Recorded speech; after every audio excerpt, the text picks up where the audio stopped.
What is going on, my Ghost Squad and the CloverTac crew? Welcome to not to the Arm Season podcast. Welcome to the Ghost and Clover podcast. It's been a long weekend, folks. It's been a really long weekend.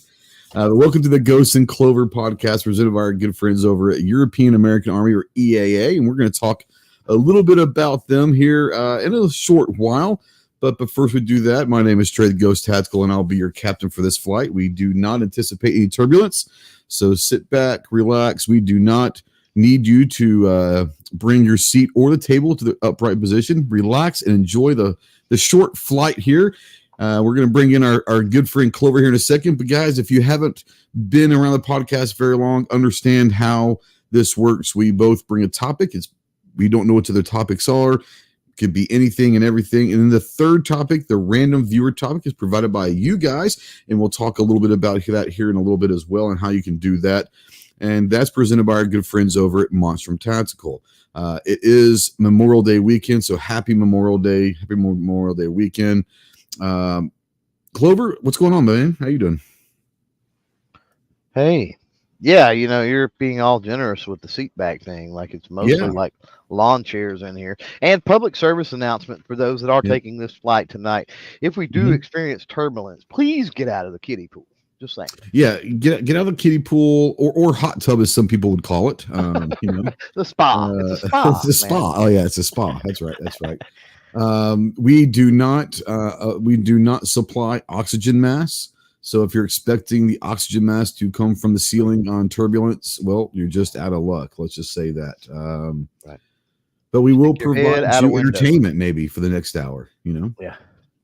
Hopefully, maybe. Like I said, it is Memorial Day weekend. It's funny because I every year I do the same spiel in the Armed Citizen podcast, and I put posts out there all weekend long, but talking about, look, have fun, enjoy your weekend with your family and friends, but just remember, why you're able to enjoy those freedoms. And I get a comment on something, I don't know, a post or something on Instagram, and a guy starts going off like, this is not a weekend to have fun. This is a weekend to reflect on those that gave the ultimate sacrifice, blah, blah, blah. And I replied to him, it's like, bro, like, I understand the sentiment and I don't necessarily disagree. That said, if you're not enjoying your lives and enjoying the freedoms of being American, then what the hell did they die for?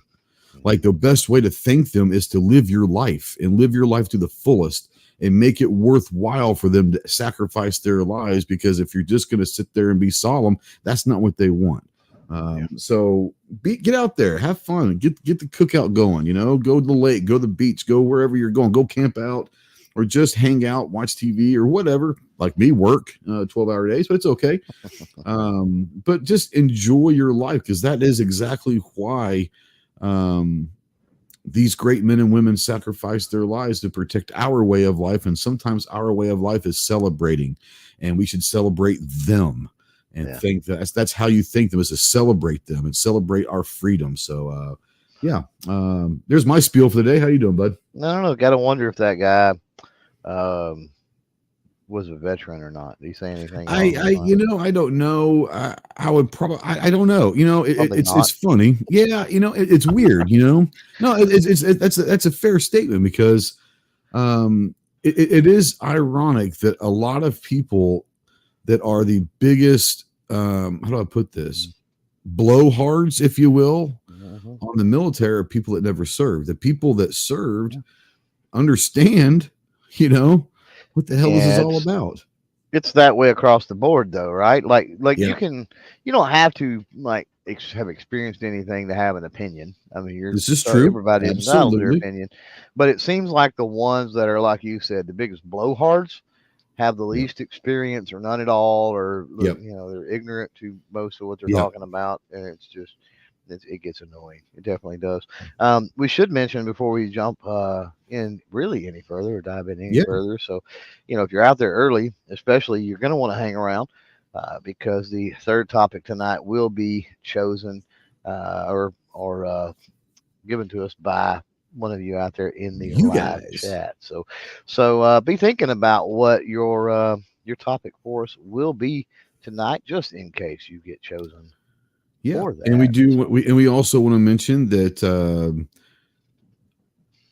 the radio networks that we're both a part of. Yeah. Obviously, this is going to be over at Self Defense Radio Network under the Ghost Tactical tab.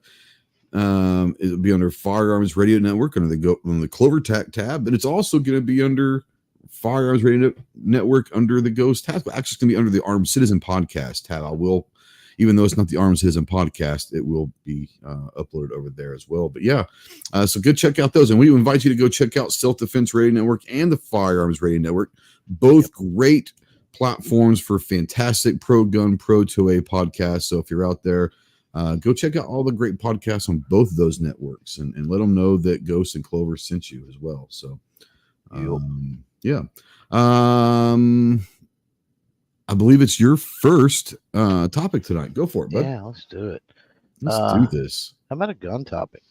Oh, here we go. Y'all ready for that? Let's do this. So, I don't know. Knowing from you, it could be a gun topic that I'm not very well versed in. You never know. No, I think it. I don't know. It'll be fairly generalized, so everybody out there should be able to participate in it. Because it will be a lot of opinion and a lot of personal experience and other things. But yeah, I had some things coming up over the last few days. Talking about gun ownership, and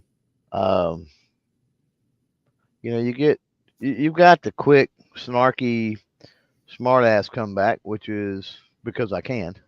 Sure, Why absolutely. are you And it also holds the fact of being true, but yes, you right. Or you've got the why do you own guns? Shall not be infringed, or whatever. For my cold dead hand. Why? To fight tyranny. That's probably the three biggest comebacks you get from that. But truth is, there's a lot of reasons. Just like them. There's a lot of reasons. So I don't think we've ever really gone down that or given a lot of in-depth that's thought interesting. Of, what all the different reasons are. And so that may help, especially new people that have come into the community recently. Maybe they bought a defensive handgun during the summer of love and all that good stuff, and they don't realize that there's just so many cool aspects of gun ownership out there. So I thought we'd spend a few minutes maybe talking about that. One of the things I don't know, I'm curious with you. I mean, obviously I know you have some quote unquote heirlooms, I guess you would call them. I think just about every gun owner. I would say if you're from the South or your family was from the South, you've probably got a shotgun or some kind of lever or something that's an heirloom. Sure. Yeah, I think so. So and I think for some people, I mean, that could get into that could be even their first gun, right? Oh yeah, for sure. Was like maybe they hadn't thought about it or anything else, and they had a loved one pass away, and it's like, oh crap, now I've got a shotgun and this rifle or this revolver or whatever it might be, and in some cases, I've talked to folks like that. I guess $5 stuff, and it's grandpa's old shotgun or whatever, right? They don't realize, holy crap, it's a $5,000 shotgun. They just think it's some old gun, and it's like it really opens their eyes because where they haven't, I wouldn't say they were anti 2A. They were like, I think a lot of people out there is they're just indifferent, Yeah, sure. And then they get handed down something like that, and they're looking at it like, man, I don't really want this. It's just, what am I going to do with this? It's just, and then they find out, holy crap, there's some value in this, right? So then that leads into, you've got the heirloom side or whatever you want to call it, and then that could lead into the investment portion. Investment / collecting, sure, yeah, absolutely, yeah.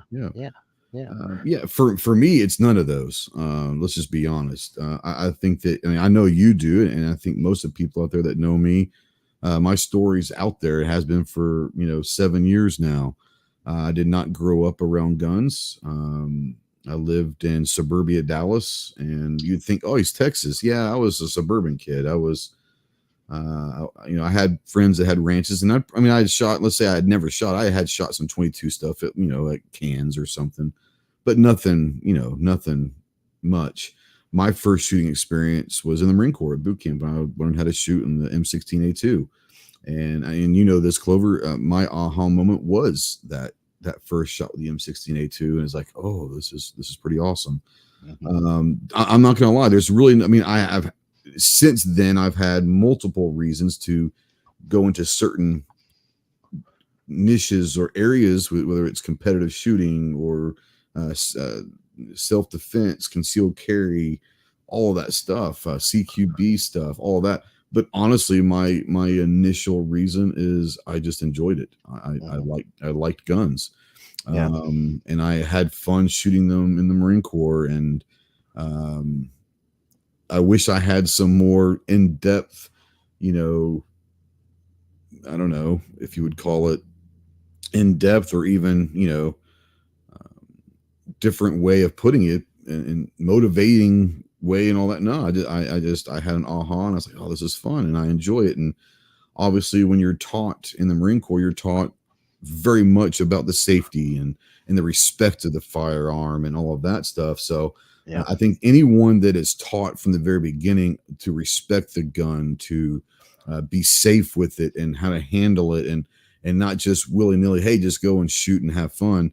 You can have fun while being safe. And I think that for me was just, that's it. It was just, I had fun there. I really enjoyed shooting them. And I wish I had a deeper angle, but it was just, I like guns, and I enjoy shooting them. It's fun for me. I think that the worst reason, I think, that's a bad way to put it. I'm trying to figure out how to word this, because it's definitely a thought in my head. It's just getting it out sometimes. Yeah, sure. No, but you've got people that own just a few guns, and that's quite all right. And you've got it runs the spectrum from there, right? I mean, I'm sure there's people out there with tens of thousands in a bunker under their house or something. So, but there has to be something beyond self-defense, and something beyond the whole fight against tyranny, and something beyond that, I think, to get into a situation to where you have dozens of firearms, where you have hundreds of firearms, certainly thousands and tens. I would say more than 10, honestly. Yeah. I think that you would have to have a reason. You can literally, and we saw over the last 5 years during cough and different things happening, we saw people come to the gun community out of fear and out of self-preservation, or protecting the family. And they probably bought maybe 1, 2, or 3 different guns. But I think when you reach that level of 10, let's just put that number of 10, there's something that's deeper than that. It's okay, I enjoy this, and so I want to do this, that, and the other. I think it does shift. It has to shift, right? Eventually. I don't know that it has to. Talk about people's, mentality and their mindset or whatever. What I'm saying is, I don't think that anyone that has got, let's say, a dozen guns or more, once you get to a certain point, that's what I'm saying. Like, you can't just be in it forever for the same original reason. Your focus and your interests have to shift eventually. Oh yeah, without a doubt. I think the more that you get, and we're blessed because we get to go around and experience a whole lot. Absolutely. Things that aren't our stuff, with various range days and other things. So that certainly helps. But I think that the more that you can experience, the more you're able to experience, the more you're able to, I think there's that desire, and it's on a bunch of different levels. I mean, okay, yeah, you've got the investment aspect, sure, but sometimes just same reason that you've got gearheads, right? Yeah, they like the cars, man. Oh, what cam is in that, or what what's the gear ratio in the rear end, and the way. Or there's some people that don't give a damn about engines. They just like the car. They like the design. They like the whatever it is. Some guys it's pretty, right? Or it's whatever. Pretty. Right? Or I like that color. Or it's really fast. They don't care how it works. Yeah. So just take those same attributes or whatever, that same thing, and apply that to to the gun community. You know what I mean? Absolutely. And man, it opens up. It really does open up a whole new world. And something that gets under my skin is you'll get these people that, man, they're just so opinionated on, you know, you should only own what they like or whatever. Right. Yeah. Sure. You know, and it's like, really? Like, you okay, talk crap about my high point, or, you know, that's fine. I get it. You've got every right in the world to talk crap about my high point or my RG, you know, revolver or whatever it might be. Yeah. But, you know, for me, there's something about that, right? There's an experience with that. There's some type of a story. There's something with the design. There's just something to that appeals to me. It has a place. It at least has a place in my collection. If it doesn't in yours, that's cool. I don't have a problem in the world with that. You do you. But you'll get people that, oh, that's just a turd, right? This is just a POS. And I don't know why anybody'd ever want that. Well, then you maybe open your mind a little bit, and maybe you'll realize there's a bunch of cool stuff out there that you need to try to go and acquire, you know, if you just free your mind, so to speak.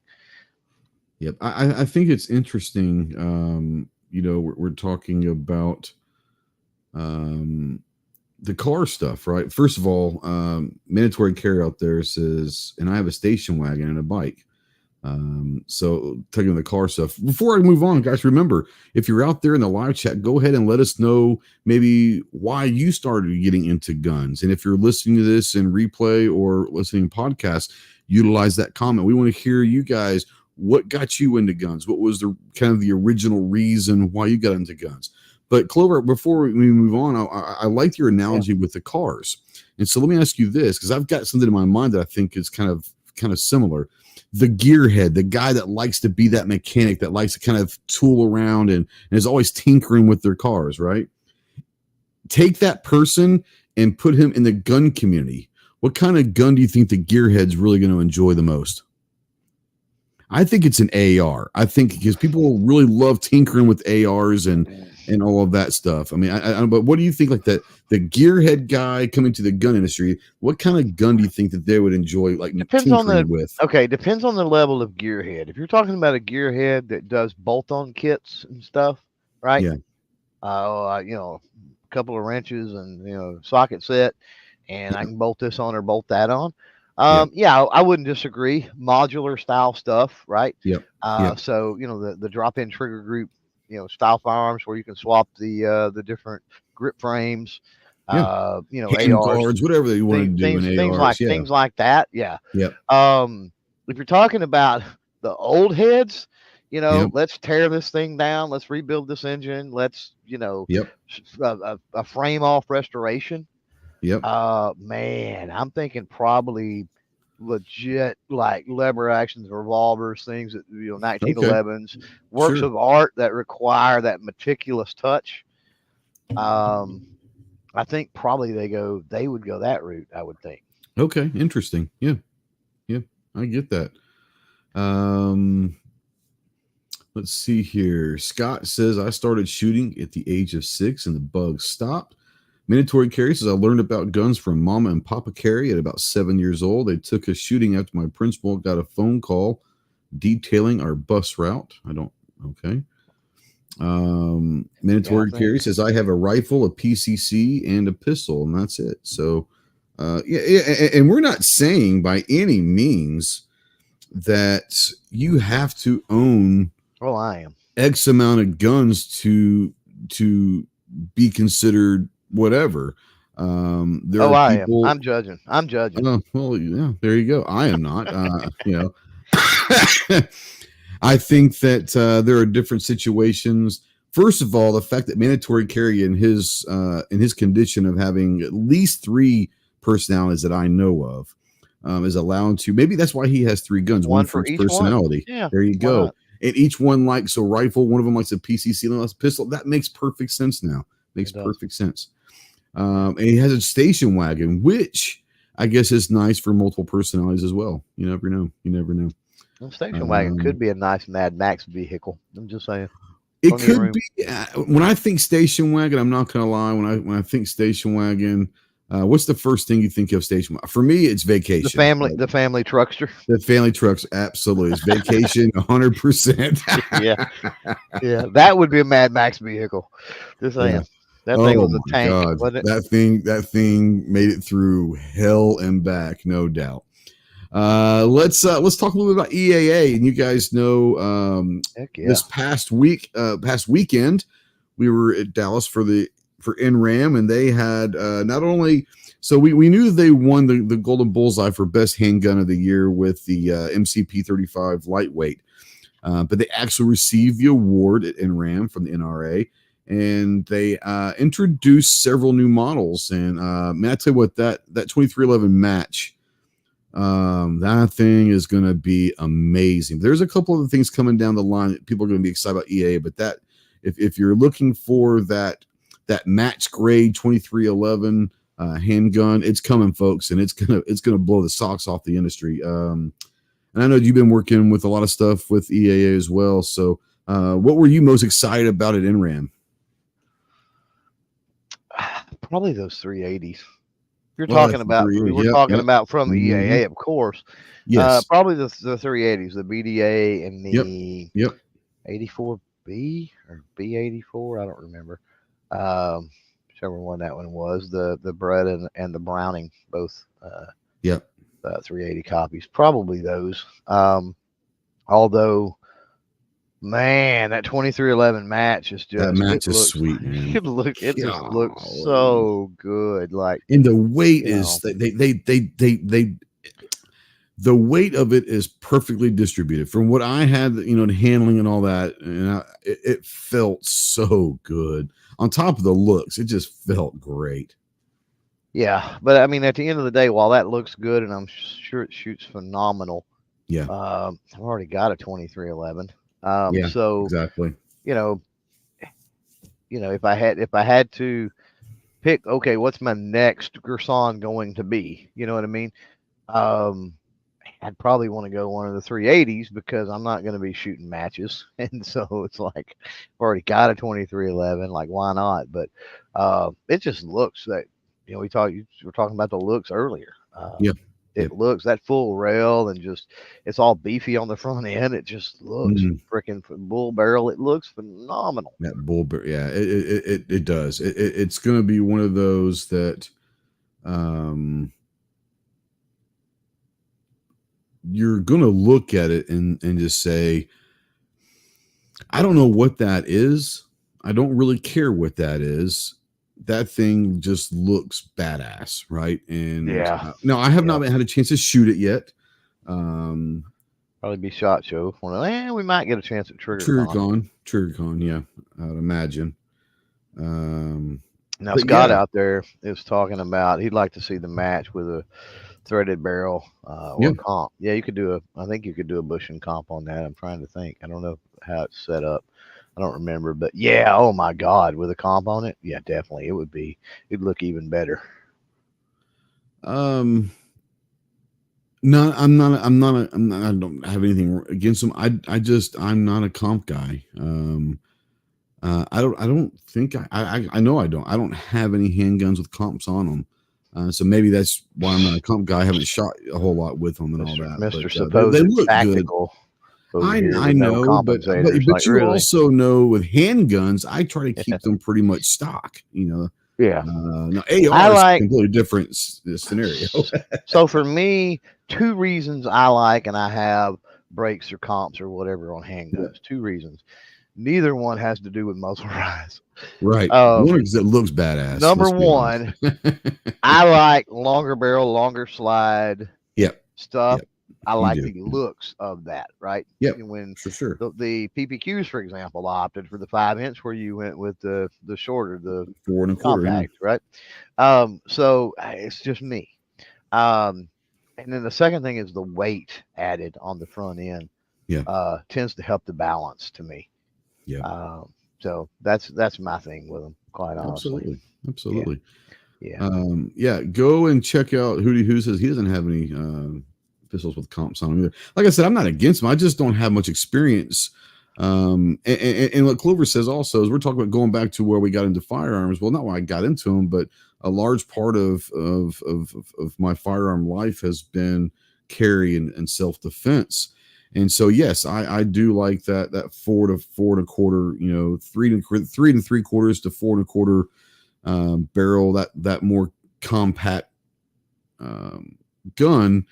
And not that you couldn't put a comp on those, but that's kind of defeating the purpose of those compact guns. So might as well just go ahead and get the full size if you're going to do that. Not that I have anything against them. I just don't have much experience with them. But, as you've known over the last couple of years, I am starting to get into a little bit more fuddish handguns. I've gotten into 1911s and all that. So you never know. You never know. There might be a comp coming down the line sometime, and you never know. I just might love it. Well, and bushing comps on 1911s are easy. Yeah. Doesn't require threaded barrel or anything like that, which is nice. Scott says, I never carry a comp, but for matches, I guess for and honestly, I don't remember seeing in competitions. I don't remember seeing a whole lot of comps being run. It might be a thing now. You never know. I never saw a whole lot. I think it's fine. I think it's more personal preference type. Sure. Absolutely. Go check out our good buddies over at eaacorp.com. More importantly, go check them out on social medias, over on the Twitters, the Instagrams, the Facebooks, the YouTubes, and let them know thank you for supporting the Ghost and Clover podcast. Obviously, we'd like for you to go buy their stuff, but we're not telling you to. But the least you could do maybe is help us out by going to thank them on social medias, Well, here's the thing with that too, is you can't go over there and buy their stuff. You have to go to your local gun shop, your dealers. So support your local gun shops. 2 thumbs up. So and that's one of the things I like about EAA too, quite honestly, is the way that their distribution model is. They keep the local gun shops in business because they're not selling out the back door at the same time and cutting the feed out from under local gun shops, which I think is pretty cool. Yeah, 100%. You're up, man. I am up. So obviously we talked earlier about being Memorial Day. Oh, okay. Before you go up, real quick, third topic tonight will be chosen by somebody out there in the live chat. That's correct. Make sure you're sticking around. We will draw your name. Be thinking about what topic you want us to cover for that third topic tonight. Okay, sorry, Ghost. And we ask you if you happen to be the one chosen. Like he said, think about now, because you're going to get about 30 seconds once it's announced to give us a topic, or we're going to redraw. So be thinking about that. It doesn't have to be gun. It can be gun. It could be pretty much anything that doesn't get us kicked off the platform. And you know what those topics are. My topic for tonight, we were talking earlier, obviously it is Memorial Day weekend. I want to talk about our, not what we think are the best, just what are our favorite war movies, because there's been so many over, the last, 100 years that have been so good, but kind of what's our favorite war movies? Like if you had to make a list of your favorite ones, kind of what ones come to your mind right off the bat? Yeah, Saving Private Ryan is pretty salty. Yeah, that's pretty salty. I think that's got to be on everybody's at least top 10, right? I mean, that's got to be on everybody that likes that niche of war movies. It's gotta be. It's got to be on everybody's top 10. The Patriot. I don't know if that is. Does that absolutely? Yeah, Revolutionary War. Absolutely. Yeah. So that was a good one. I hadn't thought about that one. Yeah. The first part of it, like the first part of Dances with Wolves, that would be Civil War. Now that's not. I wouldn't classify that as a war movie. I don't think, but the first part of it anyway. Sure. That's a long movie, so probably the first 45 minutes of it. Crazy long movie. It's Civil War, so it's almost a movie long. The first part is, but that's fair. That's fair. Yeah, pretty good spot. Those some that come to mind. Typically older stuff. If you go newer, oh man, Hurt Locker. Hurt Locker is fantastic. So good. Hurt Locker is fantastic. Did you ever see Jarhead? Yeah, I did see Jarhead's a really good one. I enjoyed that one. What is the one with the gunboats? One of the most amazing cinematic scenes ever. With the Swick boats? You're talking about Uncommon Valor, not Uncommon Valor, but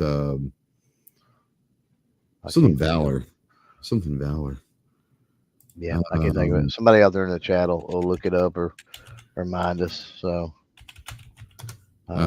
Act of Valor. Act of Valor. Yeah, Act of Valor. And you guys know my story about when I first saw that. So that is it. This is like the worst acting I've ever seen. But whoever trained these guys were amazing because their handling and their footwork and everything about what they do are perfect. Well, then I find out later they were actual active duty SEALs that were doing it. So one, that's why their skills were so good, and two, that's why their acting was terrible.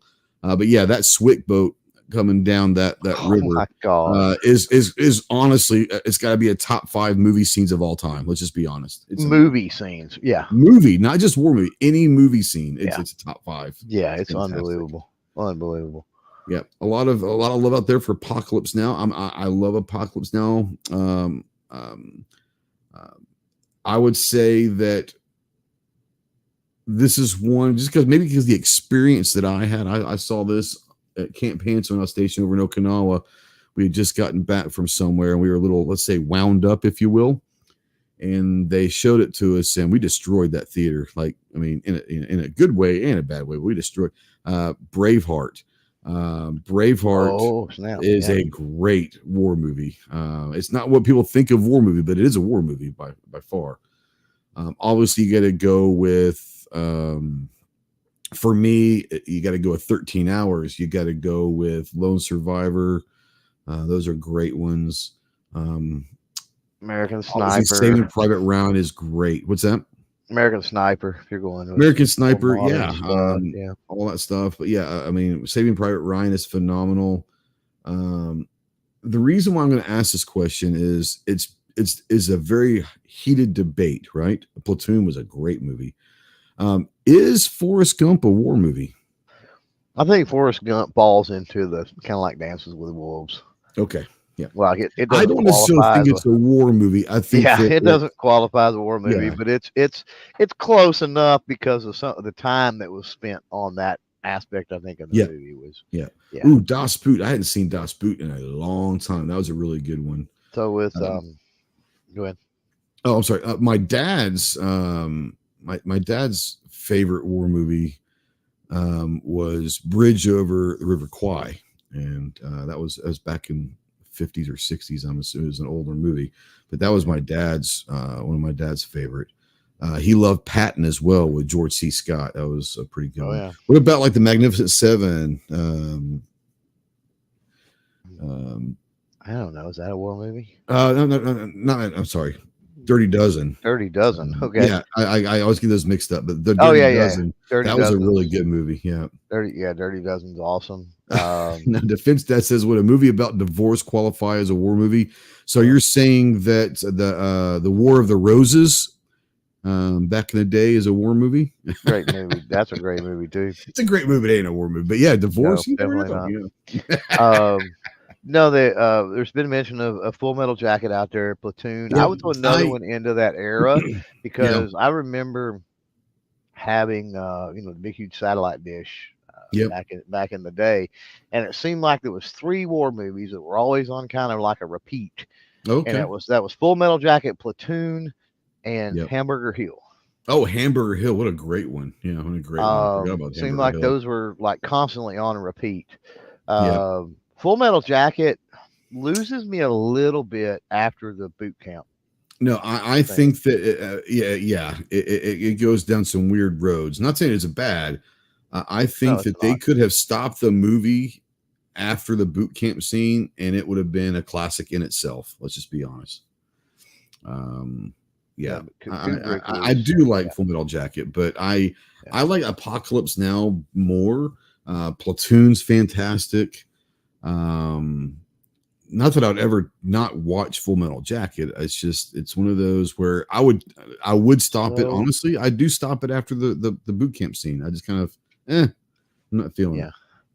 Vince Dad's bringing up Tears of the Sun. You've also got Wind Talkers? Wind Talkers. Yep, that was good as well. What was the one that came out maybe 5-10 years ago? It was Battle of Okinawa, but the guy refused to carry a gun and he just ran around saving people. Oh God. That's a good. I don't remember. Well, it wasn't Heartbreak Ridge, although No, that's. no, but it was something like that. Yeah, I know Oh, exactly what you're goodness. talking about. That was pretty good. It was a good movie. That's pretty good. God, I Yeah. can't. What was that Somebody name out of there it? come up with it. They know what we're talking Yeah, about. it's not Heartbreak, which is Heartbreak Ridge. Hacksaw Great Ridge. movie. Hacksaw Hacksaw Ridge. Ridge. That's it. Yeah, great movie. Thanks, Yeah, mandatory care. thanks, man. Yeah. Yeah, you gotta think about all the John Wayne flicks, right? Oh, Like, of course. Well, see, I was more of a John Wayne Western me guy too, me personally. too. But I mean, he You know. had plenty of, there's Yeah, that was sure. still a thing. Um, Now I watched one. Wife did too, more recently. Hmm. The Ministry of Ungentlemanly Warfare. Yes, yes, yes. Um, and it was pretty good. I gotta say, it was pretty good. As Superman and Yeah, I Jack have Reacher not in it. seen it, but I am looking forward. That's the one with Henry Cavill, right? Henry Before I Cavill go. and then Okay, and yeah, Alan Richardson. Yeah, yeah, yeah. Okay, so I wanted yeah. to make sure that I was saying that.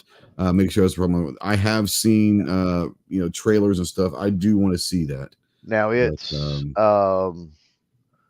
it is based on a true story. yeah, So how much is embellished? Probably a lot, but probably. I'm sure. Yeah. unlike some of them that are like Inglorious Bastards, for example, that's flat out just fiction. So, did you like Inglorious Bastards? I'm I not a did. fan. I Did did. I you? liked it. Yeah. I think it's a fun movie, but You want it's and there's not a there's something a that I'm going to go watch. I'm wanting a war movie. That's not one that I'm going to. there's a certain actor is why I like it. If he was not I the one in that role, understand. I I don't know that I understand. would have liked it. But Yeah, yeah. But he yeah, just was hilarious. yeah. HJ was embellished. It was way crazier than the film. No, none of HJ was embellished. HJ, am I missing something? Yeah, I don't know what he's talking about with HJ. I don't know either. Maybe he's talking about Hacksaw Ridge, and maybe I don't know. No, no. There's a lot. Let's be honest, mandatory carry. Every movie is embellished a little bit. They have to. Creative Hollywood is going to have creative liberty, They have to. They have to. except with a few. Yeah. They're going to have some creative liberty for sure. Yeah. Yeah. Pretty good. But no, I'm a big war movie guy. I kind of grew up watching war movies with my dad. My grandfather fought in World War II over at Germany. He was a tank commander in Germany. So I always kind of, ironically, I was talking with Chase last night till golly, like midnight or 1 o'clock. And it was interesting. We were talking about, joining the military, and we were talking, and I did not grow up ever wanting to be in the military. Like that was never an inclination of mine, and I did not join for self, that pride of serving. That wasn't me. It was self-preservation. But I did grow up loving war movies. It's kind of weird that you grow up loving and watching war movies constantly, but never have like the inclination to join the military. I don't know why that was, but yeah. Well, I mean, Red Dawn. how many kids grew up, and I mean specifically boys. Yeah. Like I don't know that there was a day that went by that we didn't play war in some fashion. Yeah. You know, Absolutely. And our age group, yeah, because our age group and our generation, we came home from school and we weren't basically allowed indoors until it got dark. So we were outside playing and all of that. And of course, playing war, playing, whatever. Absolutely, we were playing something all the time, letting our imaginations go. and that was before. I can remember playing war and type stuff before I really even watched any war movies. You know what I mean? At Oh, six, yeah. seven, eight, at six, Yeah. 7, 8 Yeah. years old, I had not Mhm. watched, a lot of war movies. Now, Correct. my grandfather really big into westerns, and so I Yeah. was, and I was always around guns and stuff like that. Um, and you would see scenes, and of course there was magazines, and there was all kinds of, Soldier of Fortune and all kinds of other stuff. Sure. Um, but you know that it's weird how it was almost inherent back then for boys to go out and Yeah. play war. Yeah. There were two things that I remember. So it's interesting, right? So when we had a bunch of friends around, we'd always play war. But if I was at home or something by myself, I went straight to being a cowboy. And I'd go get my cap gun revolver on my holster. And this is after watching Silverado and all these movies and Rio Bravo. I worked on for hours, and I'm sure I'm not the only one. I worked on it for hours on how to be the fastest draw and how to twirl the gun around my finger and get it back into the holster while you're twirling it around your finger. Like, right. I spent hours on those. So, yeah, there's something about being in war or being a cowboy back in our growing up in our generation that was a big part of our lives. Obviously. And then did you ever play Risk? Oh, of course, absolutely. I mean, I was playing Risk at a pretty young age. I actually played Risk, but we actually pretty quickly, because my dad was such a big fan, we transitioned to Axis and Allies. I don't remember if you remember that game or not. Yeah, no, absolutely. We played a lot of Axis and Allies because that was my dad really enjoyed it. But my dad's favorite show of all time was MASH. And my parents used to have MASH parties every year at our house and be hundreds of people dressed up as their favorite MASH characters. So, you know, the war TV shows, I mean, were even big in our household, you know. Yeah. The second grenade incident in Hacksaw Ridge. I don't remember. I don't either. I've only seen it once. It was a good movie. I've seen it twice, but yeah, I don't remember the particulars and all that. But yeah, so war movies, that was fun. We're gonna give everybody a couple minutes, and Clover's gonna get everything set up. Clover, what do they need to enter in the chat to be eligible? Well, I'm doing it right now, so let's take a look and see what it's gonna be. Real simple, guys. I promise you, it's probably gonna be a number. I'm looking for my link for the stupid tool. Apparently, there it is. We don't want you to push anything yet because we're not able to. He's not collecting those. Oh, you can, but it'd be wrong. Yeah. So yeah, here we go. I got it set up now. Let's do this. Let's screen through this. So if you want a shot at choosing our topic, there you go. Mickey Mantle's number, huh? We're going the old Mick. The old Mick, yeah. The old Mick. Mickey Mantle number 7. Just type the number 7 in the chat.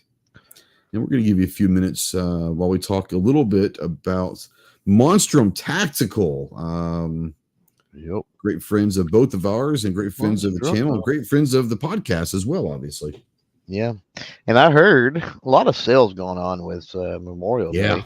Yeah. And Chris from the 740 posted something on X with some of the sales Monstrum was having. Yeah. Tell you what, he is a posting fool this weekend, wasn't he? Yeah. Yeah. Yeah, it did me for sure. But yeah, I haven't put anything up on Monstrum yet, but Monstrum is great for the price, even when it's not on sale. So I'm going to tell you, if you're considering any optics right now and you're looking in that budget category, man, today and tomorrow, because I think that most of the Memorial Day sales are through tomorrow. Today and tomorrow may be the way to go, and especially with Monstrum. I haven't seen any of the sale prices or anything, but well, like you said, their prices originally are already damn good. Oh, yeah. If they're anything off, they got to be good. So, you know, if you're looking for LPVO, you know, they're a little thin on their dots for handguns.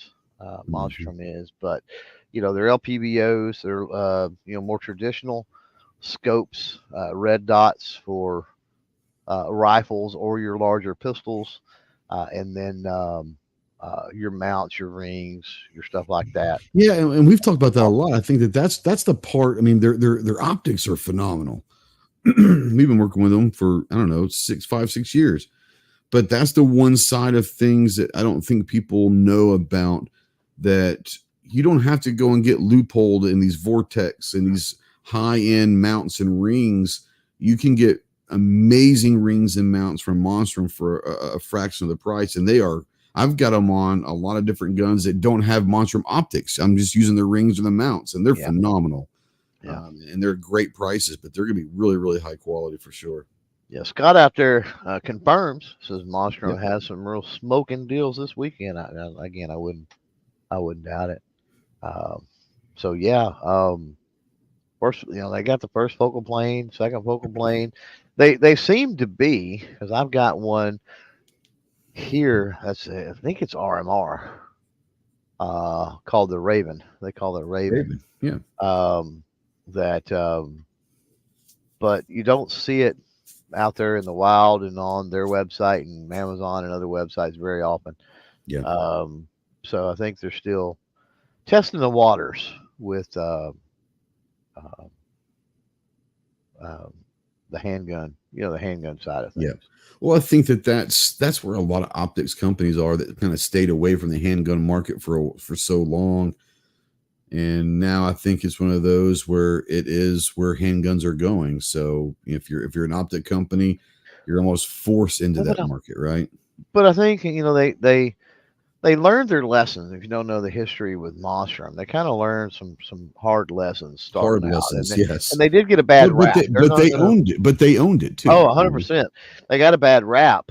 But they did not back away or make excuses. They said, hey, we screwed up. We could do this better. And you know what? We're going to do it better. And so they completely revamped their manufacturing process and a bunch of other stuff. So that's to say, if years ago you've got a bad experience with Monstrum, might be worth giving them another try. Might be. That's right. Because they've certainly done better. But I think part of that is to focus on kind of one area at a time. Yeah. And it seems like that's kind of what they've done. So, they were big into regular dots, and they got big into LPVOs there for a while, and prisms there for a while. So, and you can't go wrong with any of them. You can't go wrong with any of them. I own pretty much at least one style of everything that they make, and they're great. They're fantastic. Yeah. Real quick before we draw, I'll give everybody one more chance. I want everybody out there. We got a bunch of people that haven't pushed number 7. Just push number 7. Take a chance. Take a chance. Live a little. Live on the dark side. Just trust us. We say just type the number 7 in the chat, and just don't worry about it. Enjoy life, and whatever happens, right? It's a lucky number 7. How could you not want to push the number 7? It is lucky number 7. Speaking of that, let's draw this thing. Let's draw it. Here we go. No whammies. No whammies.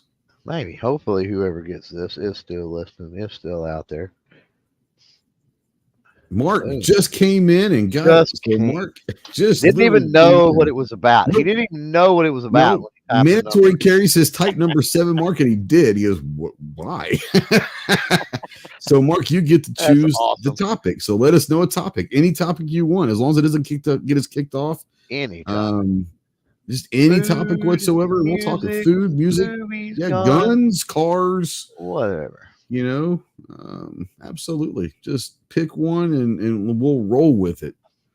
Mandatory carry says, I don't want to win, Ghost. We don't want you to win either, bro. We didn't want you to win either because, we didn't know which personality was going to give us a topic. And, I seem to remember the last time that mandatory carry won. He gave the actual mandatory carry. Yeah. Mark says, might I have a moment? We'll give you about a minute. How about that? Maybe a minute. Yeah. Maybe a minute. Yep. Because we have to move this along. This is live TV. So the last time mandatory carry won, what were you saying? The last time mandatory carry won, what was the topic? Do you remember? I don't remember what the topic was, but I seem to think it was a good topic suggestion. Yeah, he got lucky. So yeah. He says 5. He has 5. I forgot. He told me earlier. I forgot about Jack and Jill. So he has 2 more personalities that either I forgot about or haven't met yet. But he's claiming 5. You can start up a pretty good Marvel team with 5 personalities. Probably, yeah. To answer Scott's question out there, talking about me 3D printing stuff, no. And the reason I have is I have not got gotten good enough with just standard PLA, and a mag base is going to have to withstand some pressure and some other stuff. So I might have to print with a different material. So I'm not there yet to really try it, to be quite honest with you. Gotcha. So Mark, buddy. Mark, we're gonna give you about maybe 10 more seconds, homie. It's real easy to say pancakes or waffles or something in the chat. Like seriously, easy to give us a topic, man. It's not that. It's pulling my finger, detrimental to my health. Detrimental to my health, exactly. Which is better, cough syrup or Pepto Bismol? I mean, by the way, we can't give medical advice on those channels. No. Well, we did stay at a Holiday Inn Express once, but this is true. This is true. Both pancakes and waffles. I disagree with that. Maybe a waffle wrapped in a pancake. All right. Well, I don't know if Mark's busy or he's really having this tough of a time. Oh, here we go. There we go. Best first-person shooter game you guys have ever played or favorite game genre? My favorite first-person shooter game is probably I really enjoyed Rainbow Six. Which one was that I played a while? Rainbow Six games. I think it's Siege, maybe. I might be wrong, but I want to say it was Rainbow Six Siege. Came out maybe 8 years ago, something like that. Which was the one? I mean, how long have you been playing? You've been playing. A long time. Yeah. So which one? See, I haven't. Especially not like first person. Yeah, I mean, Call of Duty's great. There was a Rainbow Six Las Vegas. It's probably 20 years ago. That was great. That was like one of the first ones that I really got into. I was never a Halo guy. I never got into Halo. Yeah, it was yeah. I never got into Halo or any of that stuff. So Call of Duty got me into it, and then the Rainbow Six games, I enjoyed those probably the most. They're either Call of Duty games or Rainbow Six games. Yeah. So I would say maybe mid late 2000s. I did some mass multiplayer, online stuff with Warhammer and some other things. And you can shift it to a first person mode, but I wouldn't count that as first person. Sure. Prior to that, I mean, nothing on PlayStation or even Xbox or anything like that for me. Yeah, stuff on PC, obviously. So I remember a Rainbow Six that I had. It was pretty bad to the bone. And I don't know what it was though, because I'm pretty sure it was on PC. But I remember there was a mission that was on a boat. So anyway, I don't know if so we're talking how long ago? Oh my God, we're talking. This could be like late 90s. Okay. So, damn. Yeah. There's been a lot of Rainbow Six games since then, so I don't remember. Oh yeah. But yeah, sure. I remember one specific mission that it was and it starts out and there's like a mission. You got to rescue some people in an embassy or something, and then from there it's like pirates have taken over a boat or something.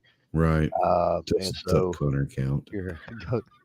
Technically, I think it would, but sure, it is you are the first person and you are shooting, so it's definitely a first person shooter. Yeah, for sure. You're just fighting the ducks instead of another gun. Sadly, you can't shoot the laughing dog, but I think you should be able to, right? I would never condone it, but it did get annoying at times. So again, this goes back to late 90s, probably very early 2000s, but and this is not like a realistic type thing, but still a first person shooter. It'd be similar to like Halo or something, right? Is Unreal Tournament, and also I guess kind of a spin-off of that was Quake Arena. Oh, see, I don't know either one of those, I guess. And so both of those were you could play online, you could create teams, you could enter into tournaments, you could do all kinds of things. And for back in like the dial-up days, that was pretty amazing. Yeah. Did you ever play any of the old James Bond movies, games and all that? There was GoldenEye. GoldenEye's amazing. GoldenEye That's is one one of the of the best games greatest ever games of all time. created. Yeah, I yeah, agree. yeah, It is one of the yeah. best games ever. For that And era. and I would Yeah. consider that a first-person shooter. One of the, I would consider, because you are I think running around so. and you're shooting. I think so. Yeah. Um, Yeah. Yep. yeah. But I yeah, never heard of Unreal Tournament. But yeah, I'll GoldenEye tell was you another amazing. one. So I'll tell you another one. Yeah, Unreal Mhm. Tournament. Unreal Tournament, the engine, talking about the software for Unreal Okay. Tournament, was used on a lot of other stuff, a lot of other projects. Okay. Yeah, Unreal Tournament. Yeah, Mark's talking about his captured flag. Yeah, they were like last man standing. Okay. Set up all Okay. the different I parameters. just I don't remember that for some reason. I just don't. So that was really cool. I was thinking of what was the other one I was thinking about? There was another one. Well, I'll tell you one while I'm thinking of this. There was what was that one called? X-Wing Alliance, maybe. And so I don't know if does it count as a first-person shooter if you're sitting in the cockpit of a like an X-Wing. Absolutely. Yeah, You're I still see that. shooting. Yeah, I You're see still that as shooting. first person. It's still first person, and you're still shooting. You just happen to be flying instead of I walking, I right? would 100%, because I think Yeah. I think some of the old I don't even remember the names of them. It wasn't Top Gun, but it was like, when Top Gun came out, there was a whole bunch Oh, of like fighter jet movie games and all that. I yeah. think those count 100%. Yeah, I think so too. Yeah, mandatory says yeah, it counts. So there was a game called X-Wing Alliance, and it was a game that you could actually go through and play the game, but there Mm, was a simulator portion. You went back like in the wreck area of your spaceship, and you had these simulators. And so you okay. could log into it. It's weird. You could log into a simulator on a video game. I know that's like blows your mind, but it's the way it was kind of set up. Sure. Yeah. But within that simulator, again, it was kind of like um, you could connect through the internet with other people, and you could set up scenarios. So you could set up a scenario Um, where, like, the Empire has 6 Star Destroyers, a Super Star Destroyer, 530 TIE fighters, blah blah blah, versus you have this much, there's this many X-wings, or you could flip it and you could be in a TIE fighter or whatever. Like oh, okay. you could Cool. customize the entire battle, the entire makeup of that battlefield, basically, right? Yeah. Uh, Nice. and so that was really cool. Um, but another one that I just thought about that I didn't play for very long. I beat it. I beat it actually pretty quickly, and I never really went back to it. And I don't think it had. If it had online like cooperation playing capability, I don't remember. Was Doom or not Doom? Um, Maybe it was. What is? It was. Was it Doom? I never played Doom, Crap, so I I can't don't know. remember. Was it Doom? It wasn't the original Doom, first of Okay. all. But Yeah. I'm thinking it was like Doom 3D or it was Doom. It was Doom something. The graphics were pretty salty on it. Um, but I'm going to tell you something. Wearing a headset with a multi-monitor setup in the dark at night playing that game was freaky as it could be, dude. If you had Oh, I like your bet. headset with like the 5.1 surround, because you could hear monsters and stuff like behind you, and when you're in the dark, Well, that's that's freaky, interesting. dude. It was freaky, dude. But as far as graphics and stuff like that, for the time, again, we're talking maybe early 2000s. Yeah. Graphics and stuff were pretty awesome. Yeah, Mark says Clover having at UT and Warhammer 40K. Uh, but the game ready or not, you should at least review some bids on it. Yeah, Warhammer. I played Warhammer, the whatever the mass multiplayer that released. Is that the game that you and TJ were talking about when we were in Kansas last year about different stuff? Like, you were talking about a No, game you'll both play. I can't remember what that I was. don't think so. I think it was something else. Okay. Um, and then I'll tell you another one that I really enjoy. Have you ever played House of the Dead? No, I have not. Anybody out there ever played House of the Dead? So this is a Doom 3. Thank you, Mark. Doom 3 is what he says. Probably that's probably what it was. It sounds like he was kind of in that era, same as me. So Yeah. yes, totally freaky, dude. Totally freaky. Anyway, Interesting. um, so House of the Dead is you're like a FBI agent guy, and it's Uh-huh. an arcade game. So it's one of those that has the guns, and the screen automatically moves. You know what I mean? Mm, It automatically moves. You don't walk or do anything, obviously. Has always been one of my favorite games of all time. I don't know how much money I spent in arcades and stuff playing that. Right. And I ended up getting the PC versions of that. Now it's not quite the same because you got to move the crosshairs with a mouse. But yeah, Mark says House of the Dead at the movie theater. Heck yeah, they did make those for PC, and I think you can find them now on emulators even too. But that's one of the OG first person shooters, I guess, was House of the Dead. So really cool game. I don't know how many times I beat that. Yeah, I got into the first person shooter games. Well, GoldenEye was awesome, but I really got into it when Call of Duty and Rainbow Six came out. Before that, I played a lot of sports, like basically football and baseball, and played a lot of Guitar Hero back in the day. I'm not gonna lie, I loved Guitar Hero. We wore out, my wife and I and the kids. We wore out Rock Band on PS2. Oh yeah, we had Rock Band. I had the drums and all that. Yeah. We were a big fan of that. My daughter and I would play just forever. My wife played every now and then, but my daughter and I, we used to jam out on Guitar Hero, Rock Band, all of those. I could actually play, now not the drums, but the guitar anyway. I could actually play without even looking at the screen at a lot of songs at a lot of points. So I would just walk around. I would walk around the living room, wouldn't even be looking at the screen playing it. You know what I mean? Absolutely. You played it so many times. Absolutely. It's just muscle memory. Yep. Mark says Rainbow Six Ghost. I'm begging you, bro. Watch a couple of videos on Ready or Not. Okay, I'll go check it out. 100%. Ready or Not. Now would some of the racing games be considered? That wouldn't be first person shooter, but it'd be first person, right? It'd be first person. But he's also asked about favorite game genre, so we can talk about genres also. But I love a lot of the racing games. I used to love that stuff. By the way, great movie is Gran Turismo.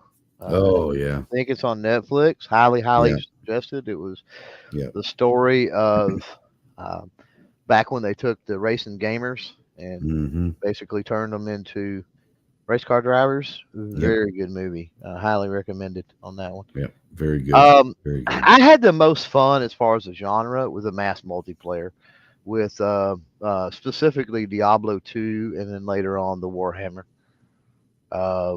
So because of the mass multiplayer aspect, and then there was guys locally in our guilds we would create, and then as well as guys across the world, right, and gals too. Sure.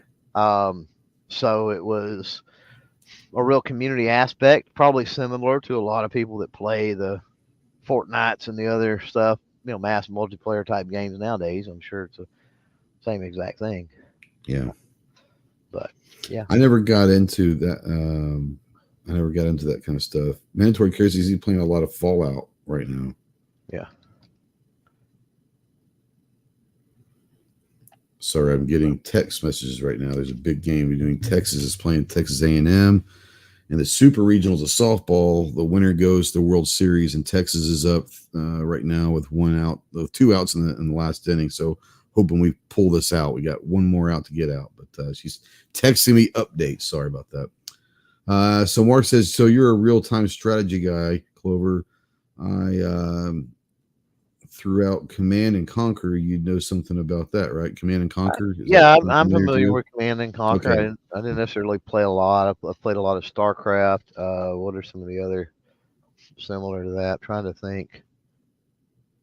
What was there? There was some of those for like Nintendo and stuff. It was like Desert something, maybe. I can't remember.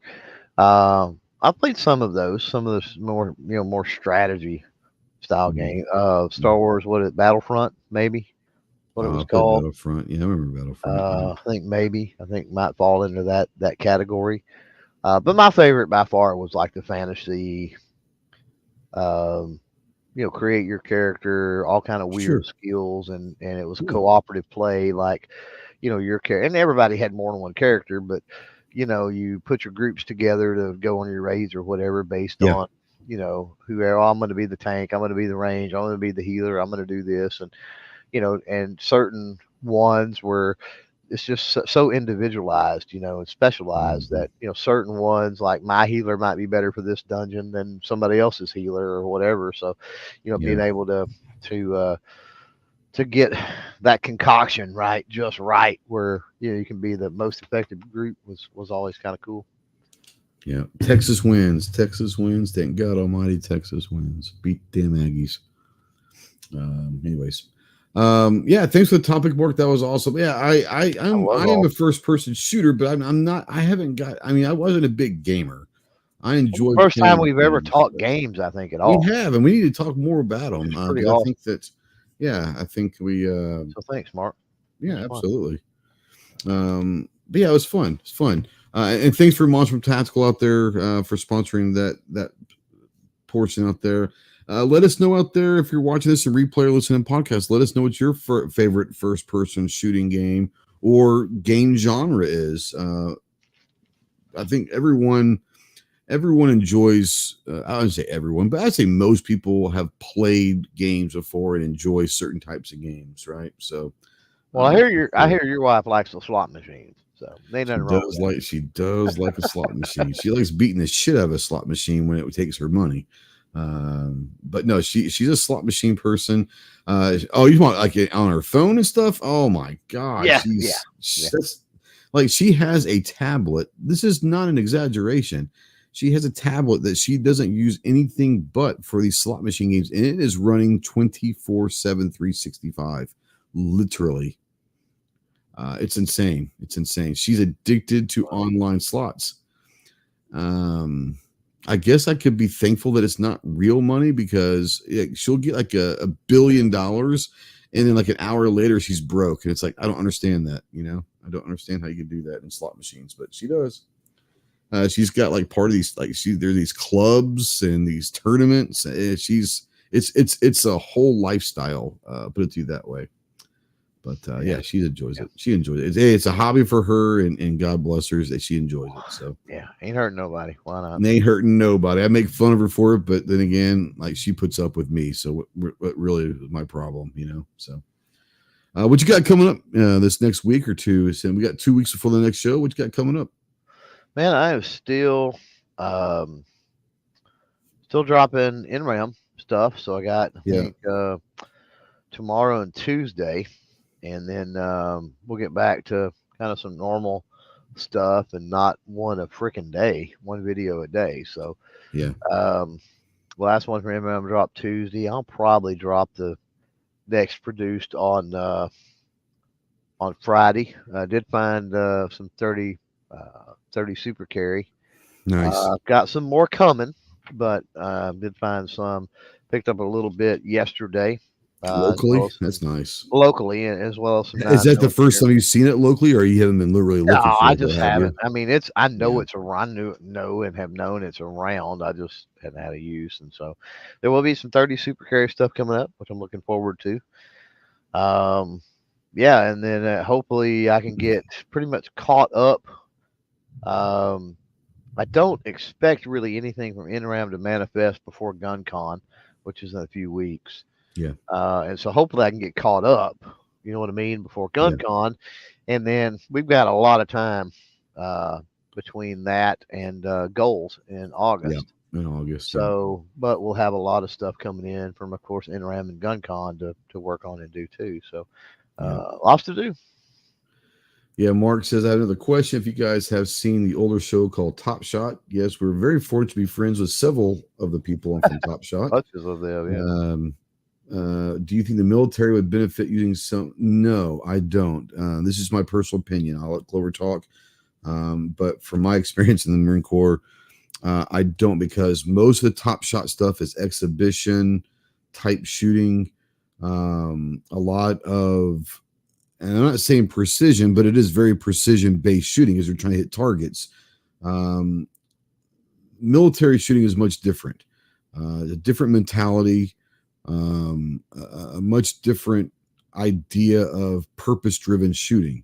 Now, do I think it will hone some skills for some certain maybe skill levels? Maybe, but once again, I don't see the vast majority of stuff that goes on Top Shot being beneficial at the military level. That's just me, though. Clover, what do you think, real quick, on that? I pretty much defer to you with that question. Okay. I don't know what's beneficial for Yeah. military training. I have no idea. Most of the time when we're shooting, it's a lot of our stuff is not necessarily shooting related. It's tactics related that we get to shoot while doing certain team movements, squad movements, and all of that. But yeah, there's some cool stuff on top. It was one of my favorite shows. Absolutely, one of my favorite shows. So let me twist that right quick and say, do I think that's beneficial for like the average person out there and their marksman skills? 100%, absolutely, without a doubt. Absolutely. And I think all you've got to look at to know that is Dustin Ellerman. Dustin Ellerman, he grew up at a camp throwing rocks and shooting bows and throwing tomahawks and doing all that weird stuff. And he absolutely wrecked shop the season he was on there. Like he ran away with that. Chris Chang was a Google analyst and won Top Shot. Not he had a background of shooting, but was not this shooting everyday guy. I think that honestly, to be honest with you, Gabby was when she was on, she was one of the most qualified, decorated shooters ever to be on that show. And that's why she was on it several times, 3 seasons, I think. Maybe. Yeah, I know it for appearance, not competing, but appearance, I think. Yeah, sure. Yeah. But Dustin 100% showed up and was the guy that everyone kind of laughed at, and they weren't laughing at the end of the show. I guarantee it. No, and to my knowledge, that was the most runaway finale of all the seasons. None of them even come close to how badly he beat the other competitor. So. Where is Chris now? We just saw him last week in Dallas. He's doing a lot. He's still shooting, but he's doing a lot of work for organizations, fundraising. He did a lot of big. Man, I tell you what, he headed it up and came up with the idea and really spearheaded Walk the Talk America's fundraiser last month. They raised over $100,000 in a week, and that was primarily due to Chris. So he's still Chris Chang, not Chris Reed, Chris Chang. Chris been on Clover's podcast several times. Oh yeah. They're all. Regularly. Yeah, I saw Gabby last week. She was hanging out with Walther there for a little bit. Yep. I didn't see Dustin in room, but I did see we ran into Chris, and I don't believe he was there. I don't think he was, considering he was only a couple hours away. But yeah, he might have been busy with the camp because it's getting that time of year, Yep, absolutely. Yeah. Referring to the cover of Recoil. That's Chris Chang. Yeah. Yep. He was. I tell you what, great human being. Not afraid to stand up for what he believes in, and makes trips to Washington pretty regularly. He's doing a lot of work behind the scenes, and I think that's kind of where he's really good. I know that he worked with you and Pincus on some YouTube stuff a few years back, so he's really doing a lot of stuff behind the scenes that people aren't seeing. But trust me, Chris Chang is heavily involved in the 2A sphere right now. Yeah, and he's back in tech. He has a day job, so yeah, he's doing that on top of his normal day job too. So. Yeah. Mike Seeklander. I did not squad up with Mike, but I was in many competitions with Mike years back. So fantastic shooter. Maybe our community, for those that are curious, and especially with in around with goals coming up with GunCon, with some of these events that you can actually go to. I encourage you to take a vacation, make a trip, whatever, and go, because you'll find out you'll meet them.